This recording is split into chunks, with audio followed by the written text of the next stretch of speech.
భారత్ మాతా की అయ్యో ఆగండి ఆగండి ఆగండి భారత్ మాతా की భారత్ మాతా की రామ లక్ష్మణ జానకి రామ లక్ష్మణ జానకి వందే వందే జై శ్రీరామ్ జర గట్టిగా దండం పెడతా ఇలా జై శ్రీరామ్ అంటే మనం ఇచ్చే నినాదంతో జై శ్రీరామ్ అంటే కడుపు నింపుతుందా పైసలు పడతాయా అని కాంగ్రెస్ వాళ్ళు బీఆర్ఎస్ వాళ్ళు విన్నారా లేదా ఇప్పుడు మనం ఇచ్చే నినాదంతో కాంగ్రెస్ వాళ్ళ బీఆర్ఎస్ వాళ్ళ చెవులకి రక్తం గారాల గట్టి ఇవ్వాలి అందరి చేతులు జై శ్రీరామ్ జై శ్రీరామ్ నరేంద్ర మోడీ గారి నాయకత్వం నితిన్ నబీన్ గారి నాయకత్వం రామచంద్రరావు గారి నాయకత్వం భారత్ మాతాకి పాపం జై శ్రీరామ్ అంటే భయపడుతున్నా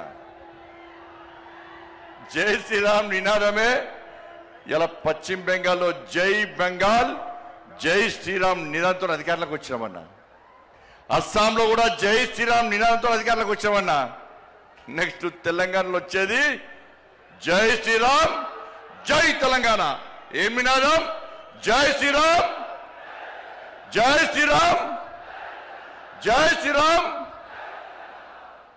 ఇలా కూడా అంటాడు జై శ్రీరామ్ అంటే కడుపు నింపుతుందా అన్నాడు నింపుతుందా నింపదా అన్న రే జై శ్రీరామే మా లోపల ఆవేశాన్ని నింపేది జై శ్రీరామే మా లోపల ఆలోచన నింపేది జై శ్రీరామే మా లోపల పౌరుషం నింపేది ఈ జై శ్రీరామ్ నినాదమే నీ గడిలు బద్దలు కొట్టిన విషయాన్ని ఆ కుటుంబ పార్టీ కేసీఆర్ పార్టీ మర్చిపోయినట్టున్నా ఆ రోజు జై శ్రీరామ్ నినాదంతోనే జై శ్రీరామ్ నినాదం మారు మోగింది కాబట్టి నీ గడిలు బద్దలు కొట్టి నిన్ను ఫామ్ హౌస్ కు పరిమితం చేసిన నినాదమే నా జై శ్రీరామ్ నినాదం అన్న విషయాన్ని గుర్తుంచుకో ఇలా మోడీ గారు జై శ్రీరామ్ నినాదం పెట్టుకునే 9,400 కోట్ల రూపాయలు ఇవాళ తెలంగాణ రాష్ట్రానికి ఇచ్చిందన్న మోడీ గారు జై శ్రీరామ్ నినాదంతోనే ఈ తెలంగాణ రాష్ట్రానికి అభివృద్ధి నిధులు ఇస్తుండనా ఇలా మోడీ గారు నిధులు ఇచ్చడం వరకు ఇవ్వబడబట్టే తెలంగాణ రాష్ట్రంలో పాలన కొనసాగుతుంది తప్ప మోడీ గారు లేకుంటే ఇవాళ తెలంగాణ రాష్ట్రంలో ప్రభుత్వం నడిచే పరిస్థితి లేదు మేము నిధులు తీసుకొస్తున్నాం మోడీ గారు నిధులు ఇస్తున్నారు తెలంగాణ రాష్ట్రానికి మేము తెలంగాణ రాష్ట్రానికి నిధులు తీసుకొస్తే మీరేమో తెలంగాణ నుంచి నిధులను పైసలను ఇవాళ ఢిల్లీకి మోస్తున్న కాంగ్రెస్ వాళ్ళు ఇలా మోడీ గారు హిందీలో మాట్లాడతారు ఇలా మోడీ గారు హిందీలో మాట్లాడే ఏ హామీని కూడా విస్మరించుకొని ఇలా నెరవేర్చే ప్రయత్నం చేస్తున్నాను మోడీ గారు ఇలా ప్రియాంక గాంధీ వచ్చిందన్న తెలంగాణ రాష్ట్రానికి రాహుల్ గాంధీ వచ్చిన తెలంగాణ రాష్ట్రానికి ఎన్నికల సమయంలో ఏమైంది హిందీలో మాట్లాడి 6 గ్యారెంటీలు అమలు చేస్తామన్న రాహుల్ గాంధీ ప్రియాంక గాంధీ హిందీలో మాట్లాడే వ్యక్తులు ఇవాళ కనీసం 6 గ్యారెంటీల గురించి మాట్లాడకుండా ముఖం చెల్లకుండా తెలంగాణకు రావడం బంద్ చేసి ముఖం కిందికేసి పారిపోయిన విషయాన్ని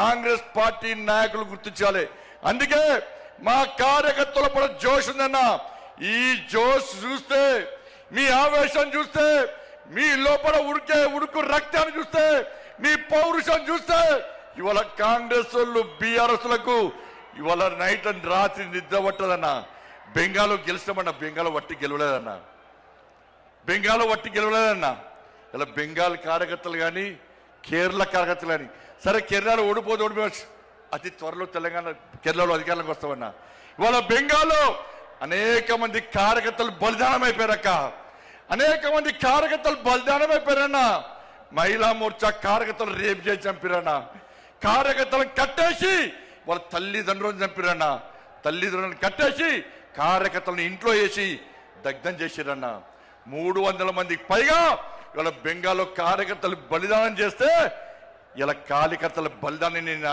నరేంద్ర మోడీ నా అమిత్ షా వృధా ఓనియలేదన్నా ఎట్టి పరిస్థితుల్లో కసితోని సంకల్పంతోని ఇలా బెంగాల్లో ఎట్టి పరిస్థితుల్లో అధికారం రావాలని చెప్పి కార్యకర్తలు కష్టపడి పనిచేసారు కాబట్టి కార్యకర్తల బలిదానం వృధా పోనీయకుండా ఇలా బెంగాల్లో అధికారంలోకి వచ్చినామన్నా, ఇలా కేరళలో కూడా బలిదానం చేసినా. నేను ఒక మీటింగ్ పోయినా కేరళలో, ఏబీవీపీ ర్యాలీకి పోయినా. ఒక నాయకుడు బ్రహ్మాండంగా స్పీచ్ ఇస్తున్నాడు, జోష్ వస్తున్నది. ఆ నాయకుడు మాట్లాడి మాట్లాడి ఒకటిసారి ఇక్కడ నుండి ఇంతసారి కన్ను బయటకు వచ్చిందన్న. ఆశ్చర్యపోయినాం. ఏందని చూస్తే నన్ను పిఎఫ్ఐ గుండాలు నా కన్నును పీకేసారు. నాకు పెట్టుడు కన్ను, నన్ను చేతులు రెండు కట్టేసి ఈ పిఎఫ్ఐ మైనార్టీ ముస్లిం గుండాలు ఇలా నా కన్నును పీకేస్తే, పెట్టుడు కన్నుతో నేను ధర్మం కోసం, సమాజం కోసం, నేను నమ్మిన సిద్ధాంతం కోసం పనిచేస్తున్నా తప్ప నేను పారిపోలేదని చెప్పిన వ్యక్తి ఆ కార్యకర్త అన్న. అంతెందుకన్నా ఇలా రాజ్యసభలో సుందరం మాస్టర్ రెండు కాళ్ళు నరికేస్తే ఇప్పటికి పెట్టుడు కాళ్ళతోని వాళ్ళ ధర్మం కోసం, దేశం కోసం, పార్టీ కోసం పనిచేస్తున్న వ్యక్తిని గుర్తించి నా నరేంద్ర మోడీ రాజ్యసభ మెంబర్ ఇచ్చిన విషయాన్ని మనం మర్చిపోద్దన్నా. అదే తెలంగాణ రాష్ట్రంలో అనేక మంది కార్యకర్తలు ఓడొడుకున్నామన్నా. ఎదురుస్తున్నా వాళ్ళ ఆత్మలన్నీ పైనుంచి. మేము బలిదానం అయిపోయినాం, మీకు బలిదానం చేసే అదృష్ట అవకాశం మీకు లేదు. మా కోసం పనిచేయండి, మా లక్ష్యాన్ని నెరవేర్చండి, మా బలిదానాన్ని గుర్తించండి, తెలంగాణ రాష్ట్రంలో భారతీయ జనతా పార్టీని అధికారంలోకి తీసుకురండి అని చెప్పి ఆ పైన ఉన్నటువంటి అమర వీరులు మనం కోరుతున్నా. ఒక్కసారి గుర్తుంచుకోండి. చిన్న చిన్న అభిప్రాయ భేదాలు ఉంటాయన్న, వాటిని పక్కకు పెట్టాలి. మనం ఒక ఫ్యామిలీ, ఒక కుటుంబం. ఇంత పెద్ద మా సైన్యం ఉంది, ఇంత పెద్ద మా కుటుంబం ఉందని భావించే ఈ వేదిక మీద నాయకులం అందరం కూడా కలిసి కట్టుగా ఈ తెలంగాణ రాష్ట్రంలో మోడీ రాజ్యం కోసం, రామ రాజ్యం కోసం ఇలా పరితపించి 24 గంటలు కష్టపడి పనిచేస్తున్నామన్నా. ఒక్కసారి ఆలోచించండి. ఈ తెలంగాణ రాష్ట్రంలో నిధులు ఇచ్చేది మనం, ఇలా అభివృద్ధి చేస్తున్నది మనం. ఇవాళ రైతులు రోడ్ల మీద చూస్తే కొనుగోలు ఇప్పటికీ ప్రారంభించకపోవడం వలన ఇప్పటికే కొనుగోలు పూర్తి కావాలి. వర్షాలు పడి, వడగల వానలు పడి వాళ్ళ రైతులు రోడ్ల మీద పడిగాపులు కాస్తే ఇంతవరకు కొనుగోలు ప్రారంభించకుండా రైతులను హరిగోస పెడుతున్న ప్రభుత్వం కాంగ్రెస్ పార్టీ ప్రభుత్వం. ఇలా పైసలు ఇచ్చింది మనం, కొనుగోలుకు డబ్బులు ఖర్చు పెట్టేది మనం, నిధులు ఇచ్చేది మనం, మధ్యవర్తిత్వం వహించి కొనుగోలు ప్రారంభించకుండా రైతులను నడ్డి విస్తున్న ప్రభుత్వం ఇలా కాంగ్రెస్ పార్టీ ప్రభుత్వం. ఉద్యోగులకు డిఏ లేవు, పిఆర్సీ అమలు లేదు, నిరుద్యోగులకు ఉద్యోగం లేదు, నిరుద్యోగ వృద్ధి లేదు, విద్యార్థులకు భరోసా కాలేదు, 2500 మహిళలకు లేవు, 4000 రూపాయల ఆసరా పెన్షన్ లేదు, అందరికీ రైతు భరోసా లేదు, అందరికీ రైతు బోనస్ లేదు. వాళ్ళు ఏమీ లేకుండా ఇలా 6 గ్యారెంటీలు పక్క పెట్టి కేవలం ఢిల్లీకి పైసలు పంపడే లక్ష్యంగా ఇలా రేవంత్ రెడ్డి ప్రభుత్వం పనిచేస్తున్న విషయాన్ని ఒక్కసారి గుర్తు చేసుకోవాల్సిన అవసరం ఉంది. ఇలా ఇచ్చేది మనమన్నా. ఒక్కసారి నాతో పాటు చెప్పండి అన్న. ప్రధానమంత్రి గరీబ్ కళ్యాణ్ అన్న యోజనకు బియ్యానికి పైసలు ఇచ్చేది ఎవరన్నా? ఇవాళ బియ్యానికి పైసలు ఇచ్చేది నరేంద్ర మోడీ ప్రభుత్వం అన్నా. స్వచ్ఛ భారత్ మిషన్ పైసలు ఇచ్చేది ఎవరన్నా? జాతీయ రహదారిలో పైసలు ఇచ్చేది ఎవరన్నా? రైల్వే నిధులు ఇచ్చేది ఎవరన్నా? శ్మశాన వాటికల పైసలు ఇచ్చేది ఎవరన్నా? కొనుగోలుకు పైసలు ఇచ్చేది ఎవరన్నా? శ్మశాన వాటికలకు పైసలు ఇచ్చేది ఎవరన్నా? అన్ని నిధులు మనమే ఇస్తుంటే, వేల కోట్ల రూపాయల నిధులు మనకు వస్తుంటే ఇవాళ కాంగ్రెస్ పార్టీ ప్రభుత్వం మాకు ఏమి ఇస్తలేదని ఎలా భారతీయ జనతా పార్టీ ప్రభుత్వాన్ని బదనాం చేసే ప్రయత్నం చేస్తే అడ్డుకోవాల్సిన బాధ్యత మనకుదన్నా. ఇలా సనాతన ధర్మం కోసం పనిచేస్తామన్నా, ఈ తెలంగాణ రాష్ట్ర అభివృద్ధి కోసం పనిచేస్తామన్నా. సనాతన ధర్మం లేని భారతీయ జనతా పార్టీ లేదు. అరే 80% హిందువుల కోసం పనిచేసే పార్టీ నా భారతీయ జనతా పార్టీ. మేము ఒక వర్గానికి కొమ్ముగాయం, ఒక వర్గాన్ని వ్యతిరేకించాం. మేము సనాతన ధర్మానికి అడ్డొస్తే, నా ధర్మాన్ని హేళన చేసే ప్రయత్నం చేస్తే, నా సమాజాన్ని చీల్చే ప్రయత్నం చేస్తే ఏ భారతీయ జనతా పార్టీ కార్యకర్త ఊరుకునే ప్రసక్తి లేదు. మేము అల్లాను కించపరచలే, మేము యేసు ప్రభుని కించపరచలే, కానీ నా రాముడిని కించపరిస్తే, నా భగవంతుని కించపరిస్తే, నా సమాజాన్ని హేళన చేసే ప్రయత్నం చేస్తే ఊరుకునే ప్రసక్తి లేదన్న విషయాన్ని కాంగ్రెస్ పార్టీ, వాళ్ళ కమ్యూనిస్టు పార్టీలు కానీ బీఆర్ఎస్ పార్టీ కానీ గుర్తుంచుకోవాలి. అందుకే భారతీయ జనతా పార్టీ కార్యకర్తలారా అందరం కలిసి పనిచేద్దాం.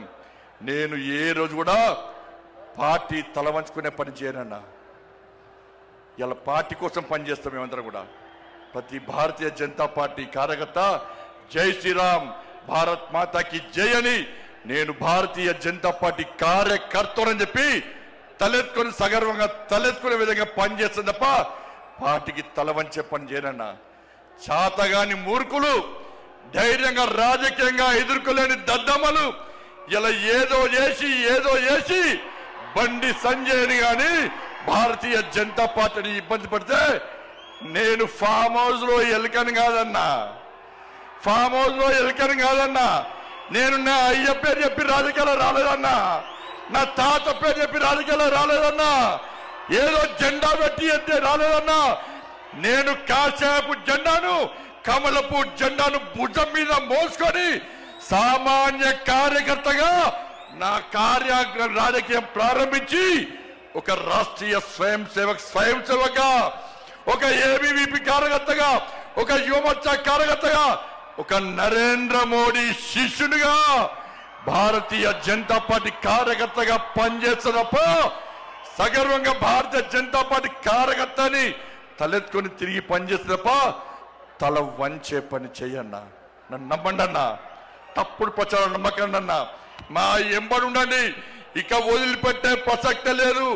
ఈ రోజు నుంచే మోడీ గారు ఈ రోజు వచ్చిపోయిన తర్వాత ఈ రోజు నుంచే తెలంగాణ రాష్ట్రంలో ధర్మం, తెలంగాణ అభివృద్ధి, ధర్మం ఆధారితంగా తెలంగాణ రాష్ట్రాన్ని అభివృద్ధి చేయాలంటే జై శ్రీరామ్, జై తెలంగాణ, జై శ్రీరామ్, జై శ్రీరామ్.